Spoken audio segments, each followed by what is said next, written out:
네, 아침인 것 같더니 벌써 오후의 시간이 되었습니다.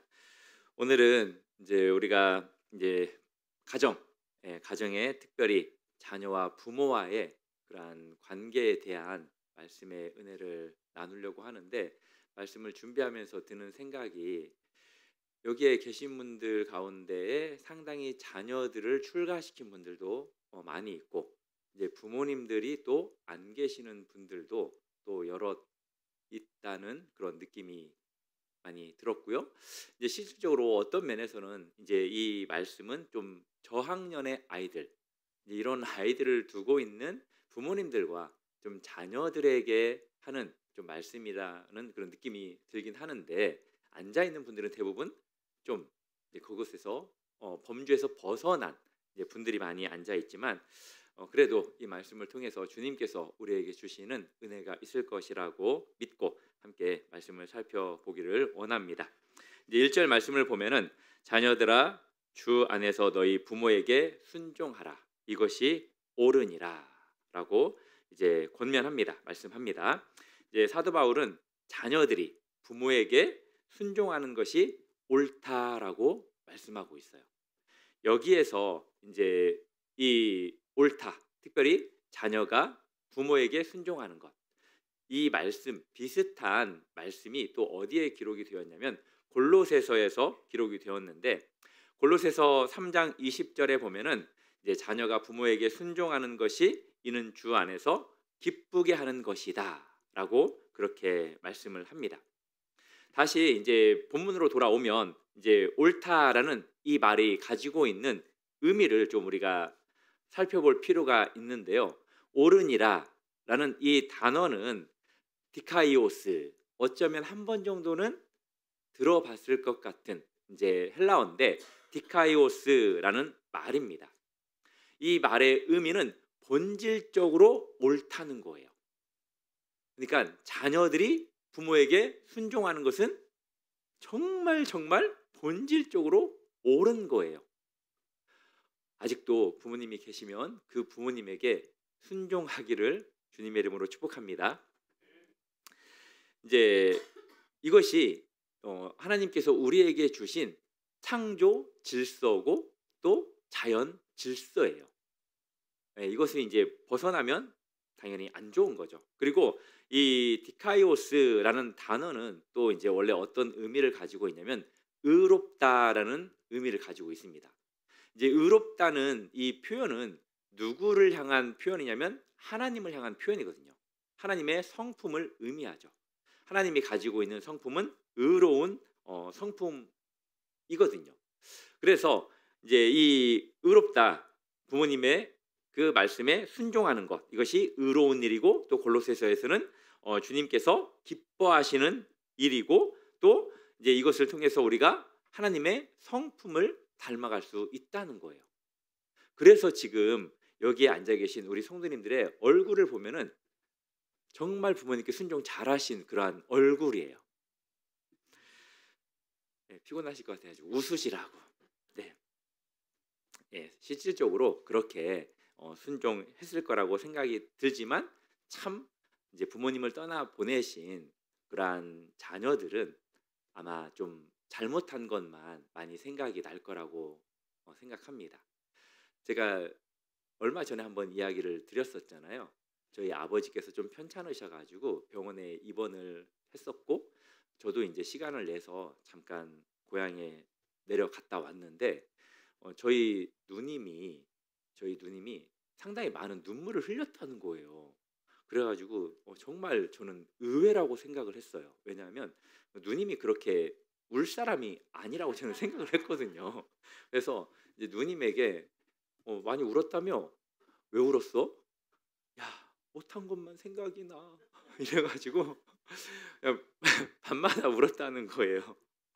그래가지고 참 가까이 있어서 섬겼던, 이제 모셨던 이제 누나 입장에서는 그런 것들이 많이 느껴졌다라고 느꼈고, 이제 저 같은 경우는 좀 한 발짝, 아니 두세 발짝 떨어져 있는 입장에서는 그런 느낌을 좀 많이 못 받아서 내 마음이 누나하고 좀 다르다라는 그런 느낌을 받았습니다. 실질적으로 가까이 살면 멀리 있는 자녀들보다 훨씬 더 많이 섬기고 많은 것들을 이렇게 해드리잖아요.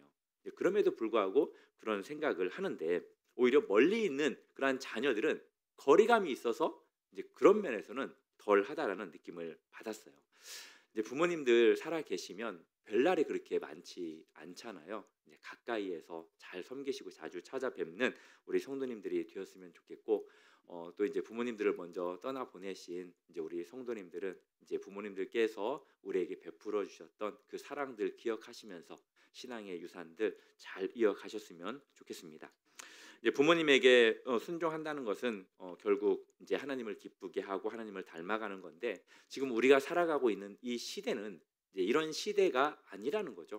결국 사도 바울이 에베소 교회 성도들에게 이 말씀을 하는 이유도 그들의 모습이 온전한 모습이 아닌 거예요. 자녀가 부모에게 그렇게 순종하지 못하는 그러한 모습이기 때문에 이런 이야기를 이런 말씀으로 권면하는 거죠. 하나님을 거부하는 그러한 지금 시대가 우리가 살아가고 있는 시대입니다. 하나님을 거부한다라는 것은 이제 인간의 마음 가운데에도 사랑이 많이 식어 있다라는 거죠. 지금 이 시대에 가장 큰 문제점 중에 하나가 사랑이 없다는 거예요.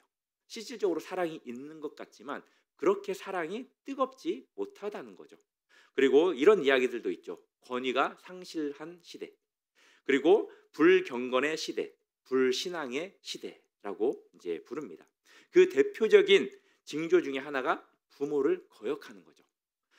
정말로 많은 그러한 이제 온라인에 우리들에게 제공하는 그 뉴스들, 특별히 이제 부모와 관련된 이제 자식들의 그 잘못된 그런 뉴스 기사거리들을 보면은 입에 담기도 어려운 그러한 범죄들을 부모님들에게 행하는 것을 우리가 많이 보게 됩니다. 로마서 1장 28절부터 32절까지의 좀 말씀을 보면은 이 마지막 시대, 이제 종말의 시대 때 보이는 나쁜 그러한 인간들의 죄악의 그 내용들에 대해서 언급을 하고 있어요. 우리 한번 좀 찾아볼까요? 로마서 1장 28절부터 32절까지 저랑 교독할게요. 또한 그들이 마음에 하나님 두기를 싫어하며 하나님께서 그들을 그 상실한 마음대로 내버려 두사 합당하지 못한 일을 하게 하셨으니,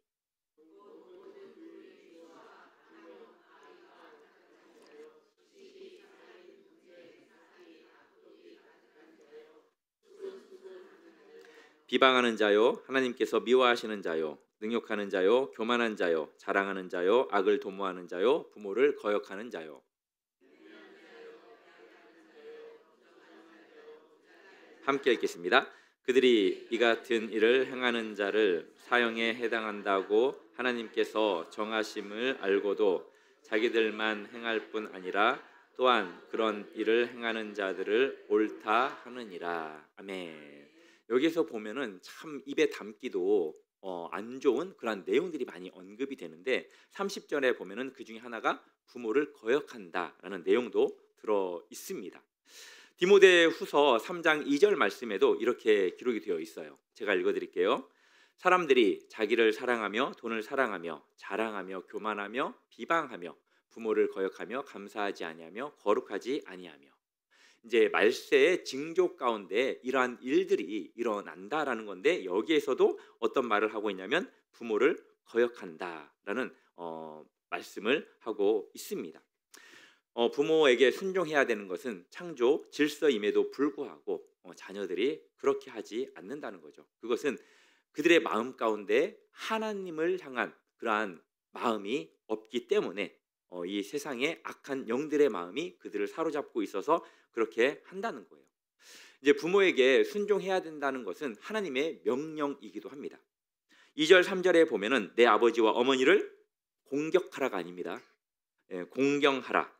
이것은 약속이 있는 첫 계명이니 이로써 내가 잘되고 땅에서 장수하리라 라고 기록이 되어 있는데, 2절에 보면은 이제 니은 이제 표시가 있고 출애굽기 20장, 신명기 5장 이렇게 풋노트에 기록이 되어 있죠. 이 내용은 결국 10계명 안에 들어가 있어요. 10계명 안에 내 부모를 공경하라라는 이 계명이 몇 번째 계명이죠? 예, 5번째 계명입니다. 우리 인간들에게 준 계명 가운데는 첫 번째 우리 사람들과의 관계 속에서 주신 계명 중에는 첫 번째 계명이에요. 예수님도 부모님께 공경하라라는 그 말씀을 마태복음에서 했습니다. 마태복음 15장 4절에 보면은 하나님이 이르셨으되 내 부모를 공경하라 하시고 또 아버지나 어머니를 비방하는 자는 반드시 죽임을 당하리라 하셨거늘. 이제 그 유대인들이 이제 부모님들을 섬겨야 되는데 이제 부모님들에게 드려야 할 것을 하나님께 고르반했다라고 해서 부모님들에게는 안 드리고 효도를 하지 않는 이제 그들을 책망하는 이제 예수님의 말씀입니다. 왜 자녀들은 부모님들에게 순종을 해야 되느냐? 하나님께서 이제 대리인으로 부모님이 자녀들을 다스리도록 그렇게 세우셨기 때문이에요. 하나님의 권위를 부모님들에게 주셨습니다. 그래서 우리가 하나님을 섬기듯 자녀들은 이제 부모님의 그 권위를 인정하고 받들고 섬겨야 한다라는 거예요. 예수님께서도 이 땅에서 부모님들에게 순종하셨습니다. 실질적으로 12살 때 이제 예루살렘으로 절기를 지키기 위해서 갔다가 고향으로 다시 돌아오는 그 상황 속에서 안 돌아가잖아요. 그곳에서 이제 율법 교사들과 선생들과 이런저런 이야기를 하다가 결국 다시 부모님들이 돌아와서 예수님을 찾았을 때 예수님께서 그렇게 답하잖아요. 내가 내 아버지 집에 있어야 할 줄을 알지 못하십니까? 라고 하면서 당신의 그 정체성에 대해서 메시아 되심에 대해서 부모님들에게 이야기를 해요. 그리고 나서 부모님을 안 섬겼어요? 아니거든요. 나머지 18년, 18년 동안 그냥 이거 쓸 거 그랬네요. 그 오랜 시간 동안 또 부모님을 잘 섬긴 것을 이제 보게 됩니다. 그런데 내 부모를 공경하라라는 이 표현 가운데 믿지 않는 부모도 포함이 돼요, 안 돼요? 포함이 되거든요. 근데 제가 옛날에 정말 깜짝 놀랐던 것은 이제 우리 청년 사역을 했을 때 이런저런 나눔을 하다가 이제 우리 지체 가운데 한 명이 자기는 부모님 말씀을 절대 안 듣는데요. 되게 안 듣는데요. 왜 그러냐고 왜 그러냐라고 물었더니 우리 부모님은 예수 안 믿어서 그렇대요. 와, 내가 그 얘기 듣고 정말 이런 생각을 도대체 어디에서 갖게 된 거지? 정말 깜짝 놀랐어요. 그렇지 않아요? 혹시 우리 앉아 계신 분들도 그렇게 생각하고 그렇게 안 하신 건 아니시죠? 그래가지고 이제 설명을 해 드렸던 적이 있습니다. 부모는 이렇게든 저렇게든 이 모양이든 저 모양이든 부모예요. 그렇잖아요. 부모님이 성품이 괴팍하든 안 좋든 또 지식의 수준이 있든 없든 교양의 수준이 높든 낮든 신앙이 있든지 없든지 간에 부모님은 하나님께서 우리에게 주신 부모님이거든요. 그 혈연 관계는 그 누구도 어떻게 할 수가 없어요. 정말 제가 귀가 따갑게 들었던 우리 아버지의 그 이야기는 내가 너를 낳았다. 와, 저는 하나님이 저를 낳은 줄 알았거든요. 오늘 내가 너를 낳았도다. 그랬더니 이제 저희 아버지가 그렇게 저한테 어렸을 때부터 내가 너를 낳았다라고 이야기를 하시더라고요. 우리 아버지가 그때는 이제 신앙생활을 안 하셨는데 제가 당신을 어떻게 잘 안 섬길까 봐 걱정됐는지라는 그 생각을 제가 문득 했었던 적이 있는데 이제 이 부모님께 공경하고 순종하는 것 이것이 이제 하나님께 복 받는 이제 그러한 내용인데요. 이제 복이라는 것은 이제 땅에서 장수하리라 이게 복이잖아요. 복이라는 것은 이제 히브리어로 바라크라는 단어예요. 바라크 많이 들어오셨죠? 바라크.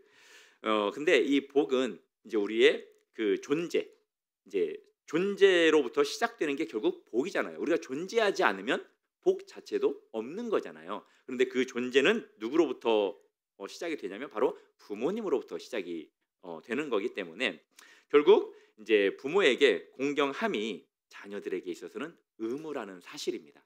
혹시 여기에 자녀분들 몇 분 계시는데 부모님께 온전히 순종하십시오. 복 받기 위해서 오래 살게끔 하기 위해서 부모님께 순종하는 것이 아니라 의무라는 것을 더 아셨으면 좋겠고 이제 대부분 여기 이제 부모님들이기 때문에 이제 부모님들에게 해당하는 그 말씀을 다시 이제 우리 성도님들과 좀 나눴으면 좋겠는데 결국 이제 나이 많이 드신 우리 어르신들도 결국 다 자녀들이 있잖아요. 그 자녀들을 어떻게 키웠는지 한번 생각해 봤으면 좋겠습니다. 이제 4절 말씀인데요. 또 아비들아 너희 자녀를 어떻게 하지 말라고요? 오직 주의 무엇과 무엇으로 양육하라고요? 네. 근데 저도 말씀을 준비하면서 이제 가끔씩 아주 가끔씩 그 자녀들을 대할 때 좀 나의 감정을 섞었었던 적이 있어요. 우리 성도님들은 감정 안 섞죠. 자녀들 훈계할 때. 예, 자녀들을 노엽게 하지 말아야 되는데 나의 감정 때문에 그 자녀들을 노엽게 하는 경우가 가끔씩 있었다는 생각이 들더라고요. 이 말은 노엽게 한다라는 것은 자극하지 말라는 거거든요. 자녀들의 기분과 감정을 자극하지 말라는 거예요. 약오르게 하지 말라는 거고요. 또 감정을 이제 격하게 하지 말라는 겁니다. 이제 자녀들이 가끔씩 거의 그런 경우는 없지만 이제 어떤 자녀들은 부모님에게 아주 강력한 그러한 훈육, 이제 훈육이라는 표현은 결국 그 부모님은 그 마음으로 했을 거라고 생각을 하기 때문에 드리는 건데 그게 그 자녀에게는 평생의 상처가 되는 거예요. 그래가지고 그 강력한 훈육 때문에 이제 부모님들을 멀리하는 그러한 상황들이 이제 가끔씩 있더라고요. 이제 그 상황을 통해서 그 사람들이 느끼는 것은 우리 부모가 나를 인정하지 않는구나, 무시하는구나. 내가 다른 사람도 아닌 우리 부모로부터 이런 굴욕을 당하다니. 이제 그런 생각을 하게 된다는 거죠. 그리고 다른 사람들에게 그런 이야기를 했을 때 나눴을 때는 정말 창피한 일이라는 거죠. 그런 일들이 이제 이런 것들이 결국 자녀를 노엽게 하는 것과 관련이 있다라는 것입니다. 그래서 자녀를 인격적으로 무시하며 비난하며 낙심케 만드는 그러한 행위를 부모로서 하면 안 된다는 거예요. 그래서 이제 한편으로는 이제 예수님께서 우리를 어떻게 대하셨는지 이제 그런 부분들을 좀 생각하셨으면 좋겠어요. 내가 하나님한테 잘못했을 때 하나님께서 우리를 때리시던가요? 사랑과 인내로 기다려 주시던가요? 네, 때리기도 하시죠. 예, 이제 때리기도 하시지만 대부분 인내하시고 기다리시는 사랑의 하나님을 많이 경험하셨을 거예요. 그런 면에서 우리는 자녀들에게 그렇게 하고 있느냐는 거죠. 지금 자녀들을 키우시는 우리 어머님들의 눈빛이 살짝 흔들리는 것이 보이네요. 네, 이제 부모님께서 하셨던 것처럼 결국은 인내예요. 기다림. 부모님들은 자녀들을 인내하고 기다려 줍니다. 체벌을 훈육을 하기도 하지만 더 많이 인내하시고 기다려 줬다라는 것을 분명히 우리들은 다 느낄 거라고 생각이 듭니다. 그래서 이제 자녀들을 결국 훈육을 할 때에도 이제 이 자녀들이 부모님들의 마음을 이해하는 게 되게 중요한 것 같아요. 저도 제가 이제 우리 어머니, 특히 어머니에게는 많이 맞았다라고 말씀을 드렸잖아요. 저는 저만 많이 맞은 줄 알았더니 이번에 대화를 잠깐 나눴는데 우리 누나도 많이 맞았다고 하더라고요. 근데 어머니는 안 때렸대요. 당신은.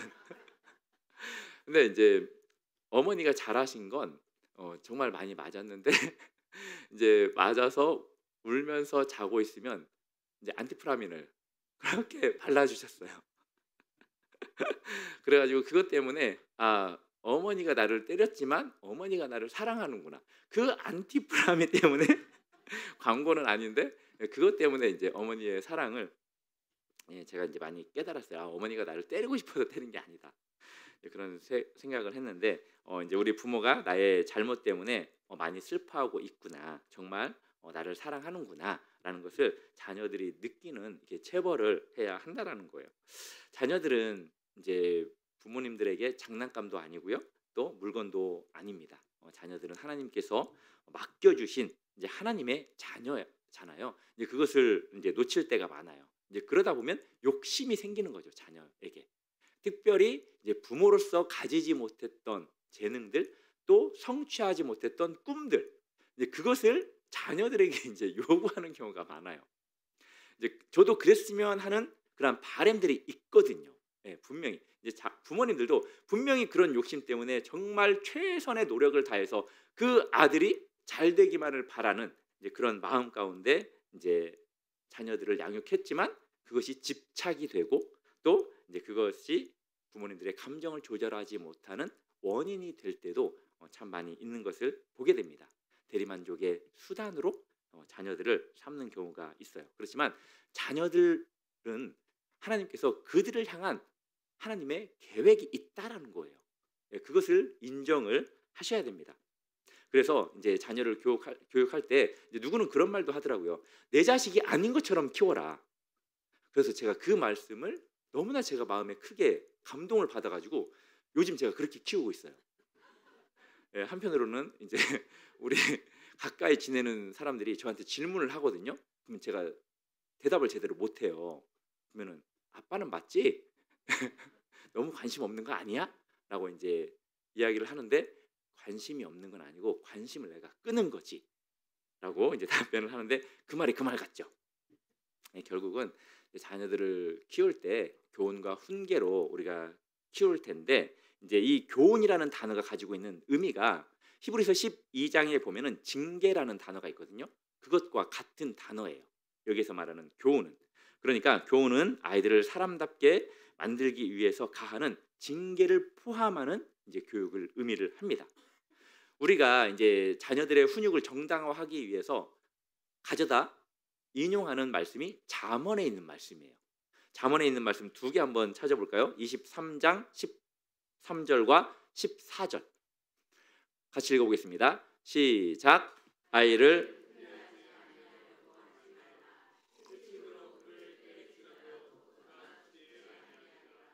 내가 그를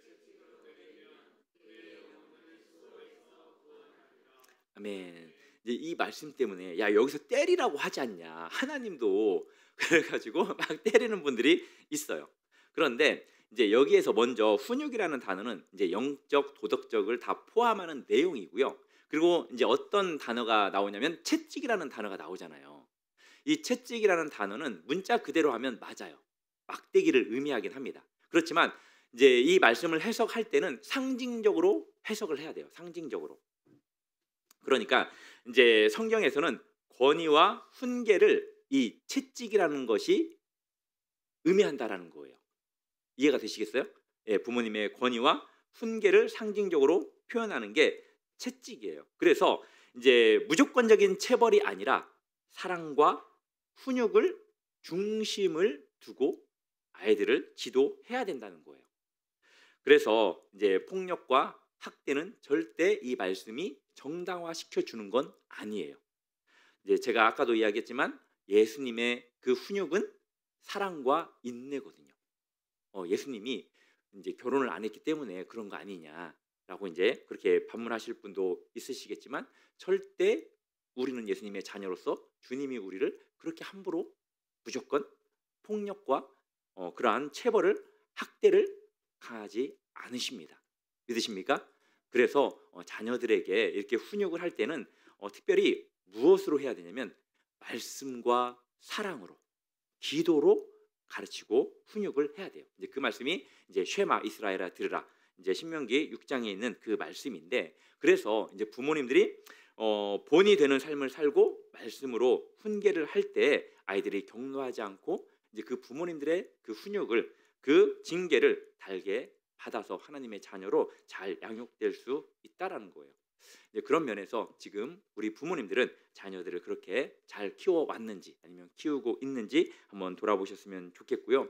이 세상의 것들을 가르치려고 많이 노력을 하시지만 그것도 중요합니다. 안 중요한 건 아니죠. 그렇지만 어떤 것이 더 우선하고 어떤 것이 더 중요한지 이제 그것을 아셔야 되는데 그것은 다름 아닌 하나님의 말씀이에요. 예. 우리가 인생에서 가장 중요한 게 이제 뭐라고 이야기를 했을 때 이제 대부분의 그 보편적으로 이야기하는 게 첫째는 돈이고 그 다음은 건강이라고 이야기하죠. 근데 돈보다 뭐가 더 중요해요? 건강이거든요. 건강. 우리가 돈을 잃었을 때는 정말 많은 것을 거의 다 잃었다라고 하지만 건강을 잃으면 그냥 다 잃었다라고 표현을 하잖아요. 예, 그만큼 건강은 중요합니다. 그렇지만 이제 이 건강이라는 것이 우리가 지켜지고 싶어서 이게 지켜지는 게 아니에요. 아무리 열심히 운동을 해도 병상에 한 달만 누워 보세요. 그 빵빵했던 근육들이 다 이렇게 흐물흐물해지는 걸 이렇게 보게 되잖아요. 저도 정말 저희 아버지 보고 깜짝 놀랐어요. 뭐 다른 분들 제가 중환자실 뭐 이렇게 가서 병원 가서 봤지만 정말로 몇 주 안 누워 계셨었는데 근육이 다 없어요, 근육이. 근데 그 마른 막대기 같은 그 몸을 하나님께서 일으켜 주셔 가지고 요즘 맨날 놀러 다닌대요. 와, 걷지도 못할 것 같은 그 모습이 너무 당황스러운데 한 지금 오늘이 나흘째인가 그러면 예, 아마 오늘도 어딘가 가셨겠죠. 예, 저희 아버지는 집에 안 있는 분이거든요. 예, 그래서 인제 뭐 이렇게 자기 건강해져서 이렇게 친구분들 만나러 지금 다니고 있다고 하는데 이제 말씀드리고 싶은 것은 건강 잃으면 다 끝나는데 우리가 이 세상을 살아갈 때 이 세상을 다 가졌다고 한들 하나님 안 계시면 끝이에요. 믿으십니까? 우리의 인생은 진짜 들의 풀과 꽃과 안개와도 같은 거죠. 예, 정말로 제가 아침에는 구름 한 점 없는 너무나 청명한 하늘을 보고 왔거든요. 그런데 아까 막 비바람이 막 이렇게 불어쳤다고 이야기를 할 때 우리의 인생이 그런 거구나. 우리의 생명이 그런 거구나. 정말로 내 생명이 중요한 것 같지만 내 생명도 잠깐 있다가 가는 거구나. 영원한 것은 하나님, 하나님밖에 없구나. 우리 자녀들도 마찬가지예요. 결국 우리 자녀들이 어려운 상황을 겪을 수밖에 없어요. 힘든 일을 안 겪을 수가 없습니다. 그러한 상황 속에서 우리 아이들이 그 어려움을 이겨낼 수 있는 것 다름 아닌 하나님밖에 없어요. 하나님 말씀밖에 없습니다. 그래서 이제 아이들에게는 분명히 잔소리가 될 수밖에 없어요. 이제 아이들을 사랑으로 인내하면서 야, 뭐 그것도 중요하고 이것도 중요하지만 나는 네가 영원한 것을 더 생각했으면 좋겠어. 그리고 그런 것들은 전부 다 하나님이 답이야. 말씀이 답이야. 그래서 나는 네가 성경을 읽었으면 좋겠어. 안 읽죠, 솔직히. 되게 안 읽어요, 우리 아이들도 보면은. 그래서 그렇지만 그 아이들이 결국 말씀으로 이 세상을 이겨나갈 수 있도록 우리 부모가 자녀들을 그렇게 잘 지도했으면 좋겠습니다. 이제 부모지만 저도 부모지만 솔직히 참 어려운 것 같아요. 자녀들을 양육한다는 게 너무나 어려운 것 같습니다. 내 마음대로 자녀들이 그렇게 자라줬으면 행동해줬으면 좋겠지만 좀 그러지 못하는 부분들을 좀 많이 보고 부모로서 내가 잘하고 있는가, 내가 어떻게 해야 되는가 이제 이런 고민들이 참 많이 있지만 그럴 때일수록 한 발짝 뒤로 물러나서 하나님한테 맡기고 하나님께서 그 아이를 잘 지도해 주시고 말씀으로 이끌어 주셔서 하나님이 인정하시고 칭찬하는 아름다운 사람이 될 수 있도록 이제 부모의 역할을 우리가